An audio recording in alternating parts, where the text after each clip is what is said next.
ឯកឧត្តមបណ្ឌិត ងិន ម៉ាណែល អញ្ជើញបើកវគ្គបណ្តុះបណ្តាលអប់រំនយោបាយដល់សមាជិកគណបក្សប្រជាជនស្រុកបាភ្នំ ទីព្រឹកថ្ងៃទី 20 ខែមេសា ឆ្នាំ 2025 ឯកឧត្តមបណ្ឌិត ងិន ម៉ាណែល ប្រធានក្រុមការងារគណបក្សចុះមូលដ្ឋានស្រុកបាភ្នំ អញ្ជើញជាអធិបតីភាពក្នុងពិធីបើកប្រកាសវគ្គបណ្តុះបណ្តាលវគ្គអប់រំនយោបាយដល់សមាជិកបក្សក្នុងឃុំស្ដៅកោង ឃុំស្ពឺក ឃុំស្ពឺខ នៃស្រុកបាភ្នំ ខេត្តព្រៃវែង ដែលមានសិក្ខាកាមចូលរួមបណ្តុះបណ្តាលចំនួន 200 នាក់ ឯកឧត្តមបណ្ឌិត ងិន ម៉ាណែល មានប្រសាសន៍ថា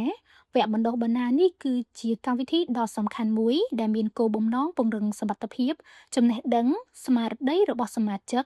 ដើម្បីចូលរួមចំណែកកាន់តែសកម្មប្រកបដោយប្រសិទ្ធភាពក្នុងការដំណើរការ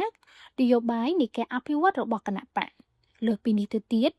ការវិនិយោគដ៏សំខាន់មួយក្នុងការកសាងធនធានមនុស្សដែលមានគុណភាពសម្រាប់គណបក្សសម្រាប់ប្រទេសជាតិទាំងមូល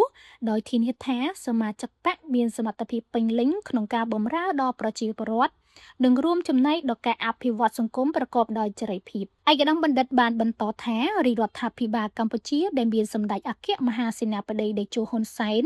ជាអតីតប្រមុខដឹកនាំដ៏ឆ្លាតវៃនិងបច្ចុប្បន្នមានសម្ដេចបវរធិបតីហ៊ុនម៉ាណែតជានាយករដ្ឋមន្ត្រីបានបដិញ្ញាចិត្តយ៉ាងម៉ឺងម៉ាត់ក្នុងការការពារសន្តិភាព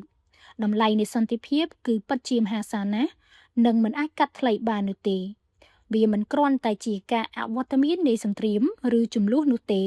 ប៉ុន្តែវារួមបញ្ចូលនឹងអត្ថប្រយោជន៍ដ៏ស៊ីជម្រៅនិងទូលំទូលាយបំផុតពីជាលក្ខខណ្ឌដ៏ចាំបាច់សម្រាប់ការរស់នៅប្រកបដោយសេចក្តីថ្លៃថ្នូរសុខុមាលភាពនិងការអភិវឌ្ឍប្រកបដោយចីរភាពការរក្សាសន្តិភាពមិនមែនជារឿងងាយស្រួលនោះទេប៉ុន្តែផលផ្លែដែលទទួលបានពីសន្តិភាពគឺពិតជាមានតម្លៃលើសអ្វីៗទាំងអស់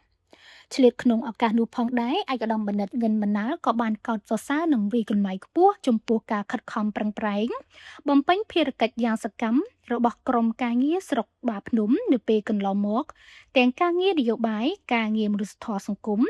ព្រមទាំងសកម្មភាពជាវិជ្ជមានទៅតាមមូលដ្ឋានក្នុងការអប់រំផ្សព្វផ្សាយពន្យល់ណែនាំពីគោលនយោបាយរបស់គណបក្សដល់បងប្អូនប្រជាពលរដ្ឋដែលពុំទាន់ជាសមាជិកគណបក្សរួមទាំងការដឹកនាំយុវជនធ្វើសកម្មភាពល្អសម្រាប់សង្គមជាតិផងដែរ